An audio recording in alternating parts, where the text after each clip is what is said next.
Bismillahirrahmanirrahim. Assalamualaikum warahmatullahi wabarakatuh.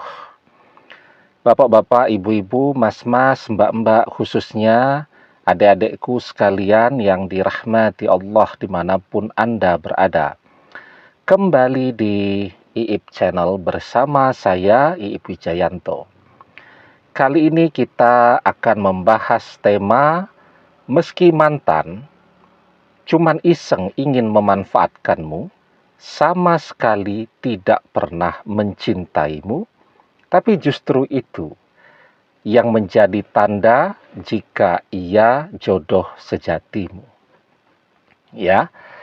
Nah, jadi banyak loh ya orang di dunia fana ini yang menikah dengan seseorang yang sama sekali tidak pernah ia cintai. Ada yang karena faktor terdesak ya, usia yang sudah sangat senior, ditanya setiap hari oleh keluarga, oleh orang tua kapan mau menikah, dan memilih seseorang yang dia sama sekali tidak punya perasaan cinta atau menerima perjodohan, dan kemudian dalam perjalanannya dia betul-betul mencintai dan merasakan bahwa dia telah menemukan cinta sejatinya. Banyak orang yang awalnya cuman iseng, cuman mau memanfaatkan saja, tetapi dalam perjalanannya dia betul-betul jatuh cinta. Nah, jadi ketika mantan hanya ingin memanfaatkan kita, ya, bisa jadi ketika ketemu dengan kita, mantan sedang berada dalam keadaan yang sangat-sangat rapuh. Dia baru dikhianati oleh orang yang sangat dia cintai. Oleh seseorang yang selama ini adalah tumpuan harapan, cinta, dan masa depannya. Tetapi ternyata sayangnya, orang itu atau mantannya mantan itu mengkhianati segala cinta, ketulusan, kepercayaan yang sudah mantan berikan. Maka ketemulah mantan dengan kita pada saat itu. Mantan hanya butuh teman, hanya butuh tempat curhat, sekaligus hanya membutuhkan seseorang yang memiliki fasilitas yang bisa dia manfaatkan, ya. Mungkin pada saat itu dia sedang pendidikan, ya. Butuh aktivitas operasional yang sangat aktif. Harus ke sana kemari ya untuk memenuhi tugas-tugas perkuliahannya. Dia melihat kita punya mobil, kita punya fasilitas, kita pandai nyetir, dan seterusnya. Nah, ini lumayan nih untuk dimanfaatkan antar jemput kemana-mana, ya. Dan kemudian terjadilah mantan bersama kita. Dan setelah berjalannya waktu, ketika melihat berbagai fasilitas pada diri kita semakin menipis, tabungan kita semakin menipis, kita mungkin semakin banyak mengeluh, ya. Ya wajar kan, manusiawi ya, kalau orang tabungannya menipis mulai banyak mengeluh. Sementara bersama mantan ini tidak kunjung ada kepastian. Tidak ada tanda-tanda dia mau serius. Berkali-kali kita memohon agar bisa ketemu, bicara dari hati ke hati dengan orang tuanya, tapi alasannya segala macam. Ya, yang mulai papinya sedang sibuk, yang maminya banyak kegiatan, dan seterusnya, dan seterusnya. Dan setelah itu mantan mengkhianati kita. Dia berpaling kepada orang ketiga, ya. Dan setelah itu kita kecewa kepada mantan. Kita marah, dan seterusnya. Itu juga sesuatu yang manusiawi. Nah, tanpa kita sadari, sesungguhnya di balik segala pengkhianatan mantan, isengnya cuman untuk memanfaatkan saja dan seterusnya, justru itu adalah tanda-tanda bahwa dia adalah cinta sejati dalam hidup kita. Nah, kenapa demikian? Sebelum kita lanjutkan, yang baru menemukan channel ini jangan lupa ya untuk memencet tombol subscribe dan menyalakan lonceng notifikasi agar Anda selalu mendapatkan pemberitahuan video-video terbaru dari channel kesayangan kita ini. Dengan subscribe, doa-doa kita selalu terhubung sehingga kita selalu bisa berdoa bersama-sama ya. Dan jangan lupa subscribe itu gratis ya. Nah, jadi ketika mantan bersama kita, sesungguhnya dalam keadaan dia tidak mencintai kita. Artinya perasaannya, hatinya nol. Cinta di dalam hatinya nol kepada kita.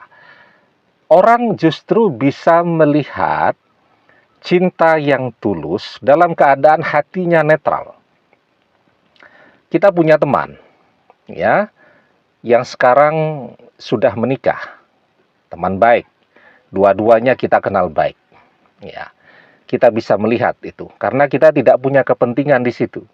Perasaan di hati kita netral kepada mereka, tidak memihak kemanapun, ya. Kita bisa melihat mana yang lebih mencintai, mana yang mencintai dengan tulus, mana yang terdesak. Ya, jadi dalam keadaan netral, orang bisa melihat segala sesuatunya dengan objektif dan dengan jelas. Sehingga ketika mantan tidak pernah mencintai kita pada saat itu, dia justru bisa melihat betapa besar, betapa tulusnya cinta kita kepada dia. Sesuatu yang tidak pernah dia dapatkan bersama mantannya atau mantannya mantan tadi, dia dikhianati. Pengkhianatan artinya bukan cinta yang tulus.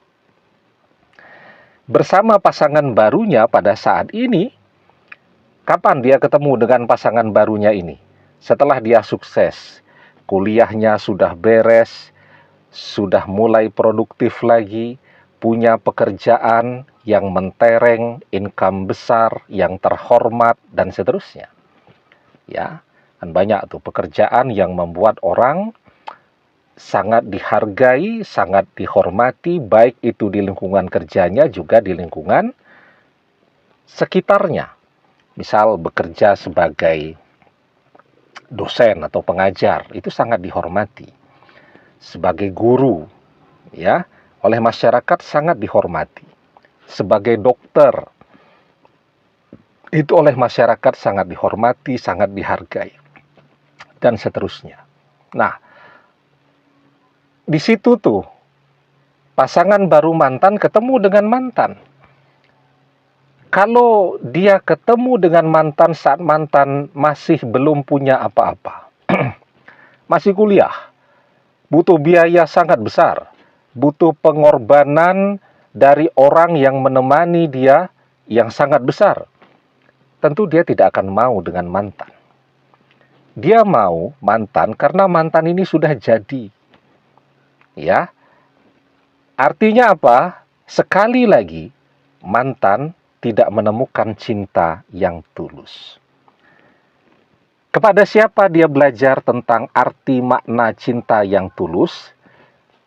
Kepada pengalamannya bersama kita, saat dia tidak pernah mencintai kita, saat dia cuman mau memanfaatkan kita, justru di situ dia melihat cinta yang tulus. Nah, di sini nih, bahwa yang namanya hati manusia, ketika dia kecewa lagi, artinya dia sudah punya pengalaman kecewa tuh dengan mantannya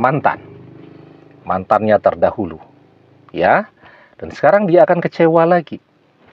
Maka dia akan memilih untuk bersama dengan seseorang yang tulus mencintainya daripada bersama seseorang yang dia mencintai, tapi orang itu cuma mau memanfaatkan dia.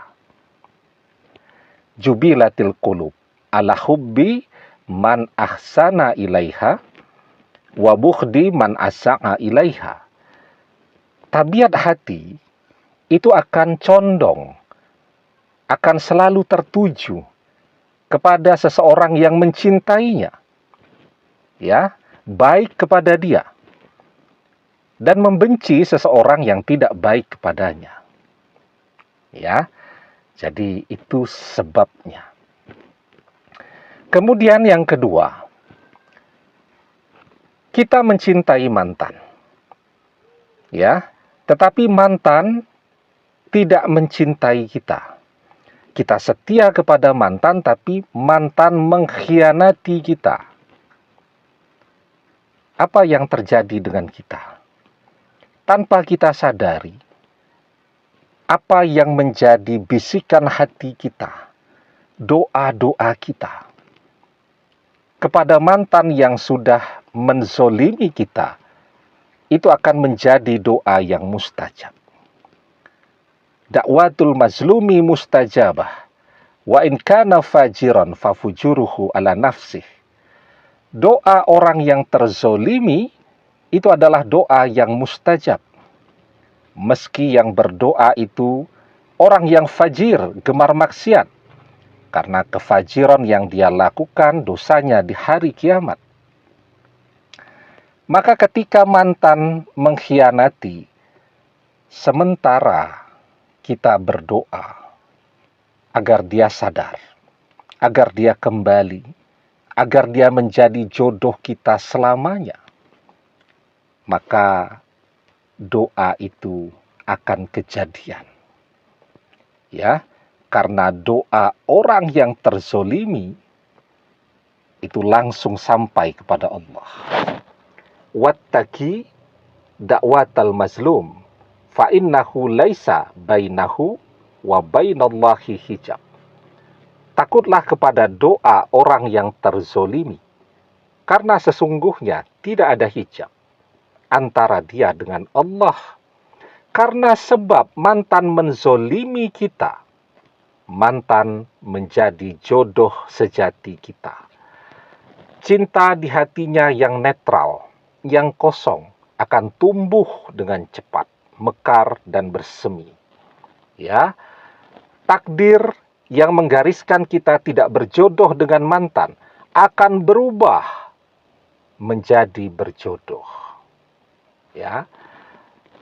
Kenapa? Karena satu-satunya yang bisa mengubah takdir adalah doa, apalagi doa dari orang yang terzolimi. La yaruddul qada'a illa du'a. Tidak ada yang bisa menolak takdir kecuali doa. Mantan menzolimi kita, kita berdoa, maka Allah kabulkan. Karena sebab mantan cuman memanfaatkan kita dan kemudian mengkhianati kita, itu yang membuat doa kita terkabul. Dari mantan cuman iseng, cuman mau memanfaatkan, tidak pernah mencintai. Saat doa itu terkabul, dia kembali sebagai jodoh sejati yang tidak terpisahkan. Demikian, semoga bermanfaat. Wallahu a'lam bissawab, billahi taufik wal hidayah. Assalamualaikum warahmatullahi wabarakatuh.